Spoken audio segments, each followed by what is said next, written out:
به گوشت بگو لا اله الا الله. یه کلید گاف صندوق، کلید گاف صندوق. ماشینام چه شد؟ شرکتم چه شد؟ اونا به کی میرن؟ فقیر تو صف نماز لباسش بچسبونه به لباست. نترس، اگر لباسش کهنه بود جیبش خالی بود. بگو لا اله الا الله. چی؟ تو عمرش نگفته. رب فقط یکیه، الله رب العزت والجلال.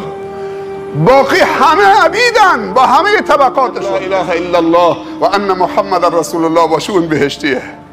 اگر نیامد هیچی به دردت نمیخوره.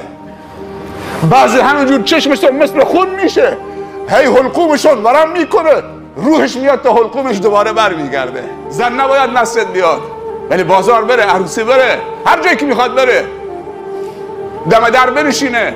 آتش جهنم پوست جهنمیان سوخت، ما پوستشون و جلدشون رو عوض میکنیم تا عذابو بچشن، نگفته گوشتشون. امروز طب و پیشرفت علمی ثابت کرده که اعصاب انسان در پوست انسانه. 1400 خورده سال پیامبری که دانشگاه علوم پزشکی نرفت.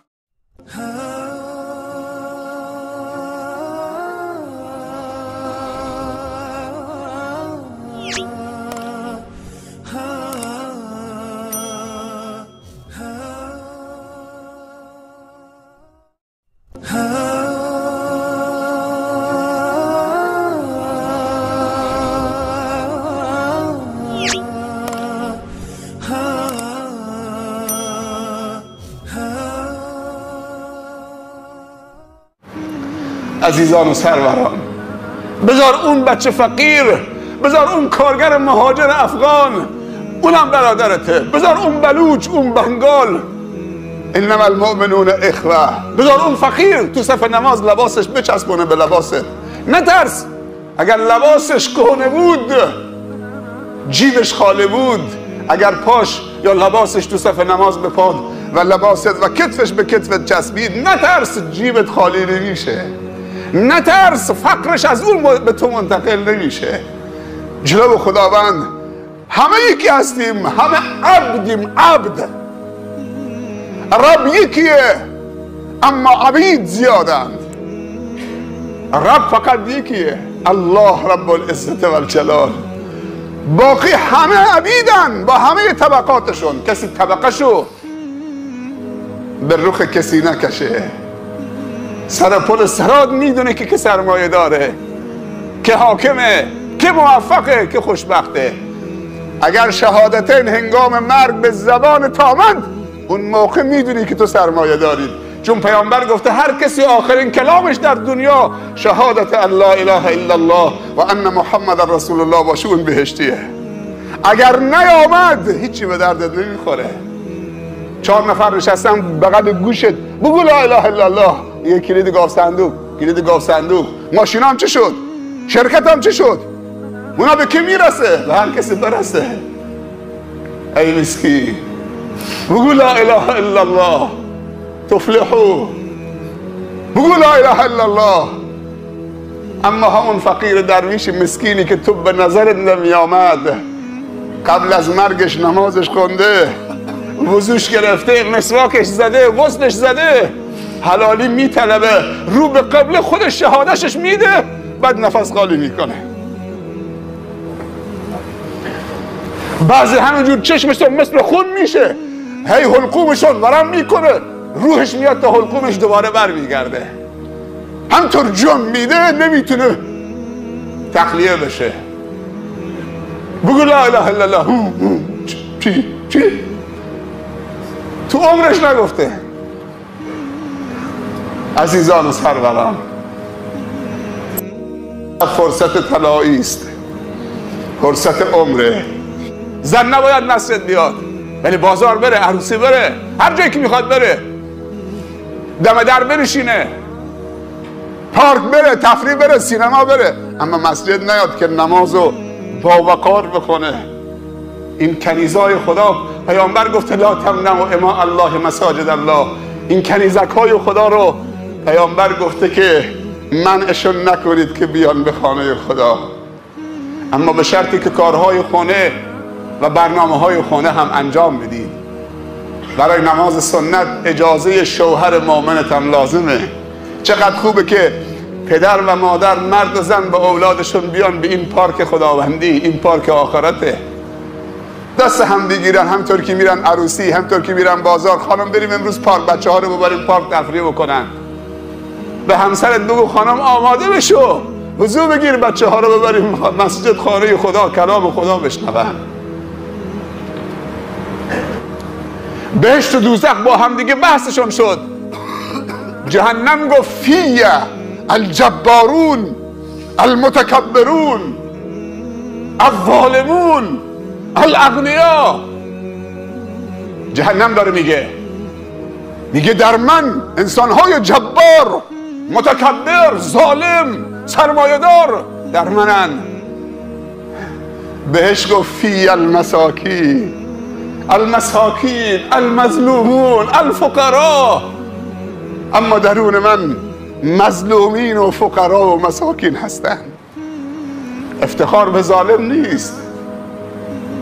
کلما نضجت جلودهم بدلناهم جلودا غیرها لیذوقوا العذاب.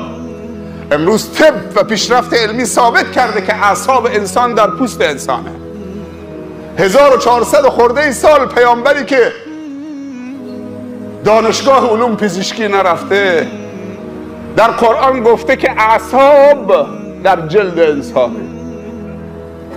خداوند میگه کلما نضجت جلودهم بدلناهم جلودا غیرها. وقتی که در نتیجه سوزش آتش جهنم پوست جهنمیان سوخت، ما پوستشون و جلدشون رو عوض میکنیم تا عذابو بچشن، نگفته گوشتشون. اگر یه آمپولی بر بدنت وارد بشه، اون لحظه ای که با پوست تماس میگیره احساس درد میکنید. وقتی تو گوش رفت دیگه میگه جلدشون رو عوض میکنید. و روح و ریحان و جنت نعیم و نزعنا ما فی صدورهم من غل اخوانا علی سرر متقابلین. درباره بهشت میگه همش روح و ریحانه. پیامبر میگه وقتی بهشتیان وارد بهشت میشن، خداوند تسبیح خودش رو به اونها الهام میکنه. همینجور که تو بهشت میچرخن میگن سبحان الله سبحان الله سبحان الله سبحان الله. تسبیح برشون الهام میکنه. هر بار که میگن سبحان الله، از کل جلدشون گلاب پمپاژ میشه تو فضای بهشت. آیا رفتی خانه خدا بوسه بر حجر الاسود بزنید، احساس نکردی که اونجا همش بوی خوشه؟ از بس که اونجا عود و عنبر میکشن. اما بهشتیان وقتی که خداوند به اونها تو بهشت الهام میکنه تسبیح خودش، هر بار که بهشتیان میگن سبحان الله، این جلدشون، این سوراخ‌های جلدشون گلاب پمپاژ میکنه. سبحان الله. معطر میشه فضای بهشت با تسبیح خدا و اون گلابی که از بدنشون چه پمپاژ میشه. روبروی هم روی تختای بهشتی نشستن. خداوند غل و غش و کینه و عداوت دشمنی گفته نزعنا، من از سینه های اونها بیرون کشیدم، جز لبخند چیز دیگی و بشاشیت و تبسم چیز دیگه تقدیم هم نمی کنن. روبروی یک سلام دیگه مونده. در رکعت دوم قبل از رکوع وقتی من الجنة و الناس خونده شد، دعای ختم قرآن خونده میشه. دعایی که نیاز تو و همسرت و پدرت و مادرت و اولادت و دوستت و رفیقت، دعایی که در همه زمینه های نیاز تو، اگر مریض داری، اگر گمراهی در خانه دارید، اگر بی‌حجابی خانه دارید، اگر از حکام براشون دعا میشه، تا علما، تا مریضا، تا مردگان، تا مسلمان، تا کافر، حتی که خدایا هدایتشون بده. مجاهدین و مظلومین و فقرا و همه برای همه دعا میشه. چه اون دعایی که سفارش کردی، چه چیزی که به ذهن نرسیده سفارش بکنه خونده میشه. هر کسی آمینش با آمین ملائکه هماهنگ شد، غفر له ما تقدم من ذنبه. من قام رمضان ایمانا و احتسابا غفر له ما تقدم من ذنبه. بعضی از عزیزان امشب مثل دیوانه ها میشن. این مسجد الان ختمه، مسجد فلان جا ختمه، مسجد فلان جا ختمه، میرسونن خودشونو مثل پروانه، میرسونن اینجا تمام شد، میدونن برو جای دیگه، برو جای دیگه، اونجا یک عالمی دیگه هست. سبحان الله. نمردیم و چه دیدیم. خدا رحمتت بکنه جناب شیخ. اینا همه ثمره اخلاص توست جناب مولانا عبدالعزیز، ثمره اخلاص توست. جناب امام مستا ربیعی، اینا آقای ضیایی، امام مستا ربیعی، مولوی عبدالملک، امثالهم که بهترین نوع مرگ و شریفترین و سعادتمندترین نوع مردن و آبرومندترین نوع مردن نصیبشون شد. ما راضی نمی شدیم که شیخمون و مرشدمون و مربیمون کمتر از شهادت بمیره. ما خوشحالیم که پرونده علمای بزرگمون اینطوری جمع شد و برای علمایی که الان هستن بازم راضی نمیشیم که مرگشون کمتر از شهادت باشه. اینا ثمره اون نفس گرمی است که از معدن اخلاص و عقیده و محبت و عشق به بشریت و عشق به خدا. سعدیا مرد نیکونام نمیگیرد هرگز، مرد آن است که نامش به نیکویی نبرند. تو همین مسجد وقت شیخ می آمد یه تعدادی پیرمرد نشسته بودن. اگر بعضی موقع امام مسجد غایب می شد، کسی نماز جماعت فقط همون یکی چند تا سوره حفظ بود، کسی نماز جماعت دیگه نمی خوند. پدران ما نشستن اینجا یادشون هست. ولی امروز امام نرسید، همین جوانایی که تازه بالغ شدن 40-50 جز. مگر دیشب اینجا نبودید نماز تراویح؟ یک بچه سوم راهنمایی 26 جز خود حفظه. و امشب انشالله در نماز تهجد اون وعده‌ای که به شما دادم، یه مهمان ویژه داریم که همش با قرآن صحبت میکنه. شاید ما رو تحریک بکنه که تلاش بکنیم برای تربیت فرزندانمون، که تربیت قرآنی اونها رو بار بیاریم. عزیزان، جای هممون تو این سالن نمیشه. حالا برای نماز انشاءالله و دعا یه عده از عزیزانی که قبلا داخل بودن برن تو حیاط، اون پایین هم اگه فرشه بالاخره فشرده بیستن و همه با هم خواهرها هم رعایت بکنن. جایی برای شما تو مساجد ایجاد شده، خیلی هزینه شده. هنوز هم یه عده تلاش میکنن که شما رو بفرستن تو بازارها.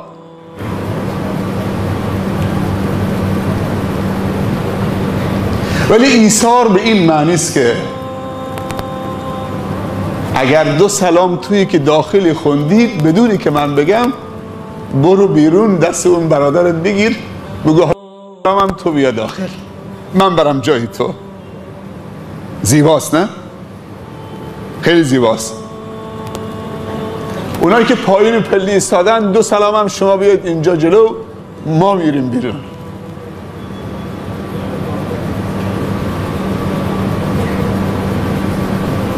این هوش اجتماعی رو دارید؟ این قاعده فهمی رو دارید؟ خداوند در قرآن میفرمایند اذا قیل لکم تفسحوا فی المجالس فافسحوا یفسح الله لکم. سبحان الله.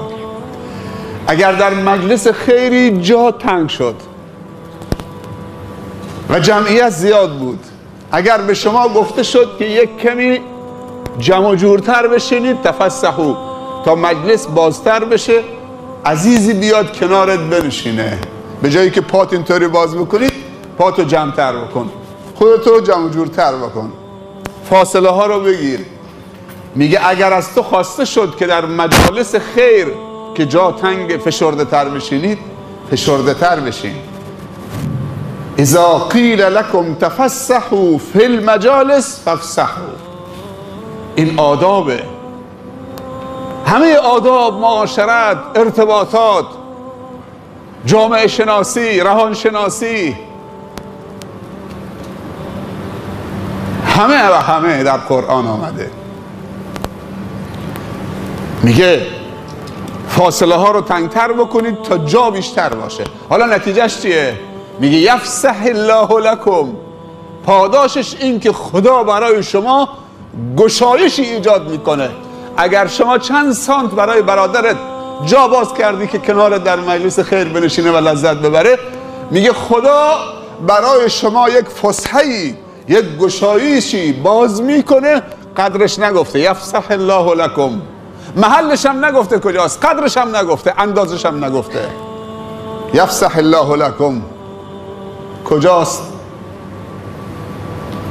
اولین جایی که خداوند برای شما باز میکنه تو دل بندگان خداست. سبحان الله. تو وقتی برای برادر یک کمی جا باز کردی تو دلش جا گرفتید. نگاه کن، خودش فشرده تر نیست تا من بشینم کنارش. پس این انسان بزرگی است، این دل بزرگی داره، دل رحیمی داره، این حسود نیست. اولین ویژگی این که تو دل بندگان خدا جا باز میکنید. دوم این که در قبر جا باز میشه، قبر دور میشه. در جایی که تو دوست داری خدا اونجا رو بر تو باز بکنه، باز میشه. یفسح الله لکم، در رزق و روزی، در علم و دانش، در تقوا، در خانواده، در دوست و رفیق، در همه چیز. پس عزیزان، چنین شبهایی کسی چپ چپ به هم نگاه نکنه، چون دوست ندارید که خدا روشو بر بگردونه. تحمل همدیگه رو داشته باشید، حوصله همدیگه رو داشته باشید، خیرخواهی برای همدیگه داشته باشید، دلسوزی برای همدیگه داشته باشید، محبت برای همدیگه داشته باشید. من از اون طرف خبر ندارم، از قسمت خواهرها خبر ندارم، خودشون خبر دارن، همدیگه رو اکرام بکنن، احسان و نیکی در حق همدیگه بکنن.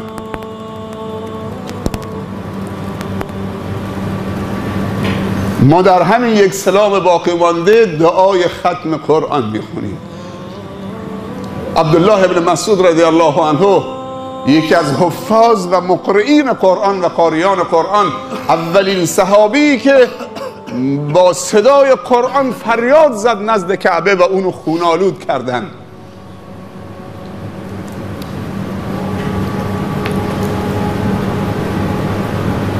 وقتی که ختم قرآن میرسید، قوم و خویشاشو دعوت میکرد که در دعای ختم قرآن سهیم باشن.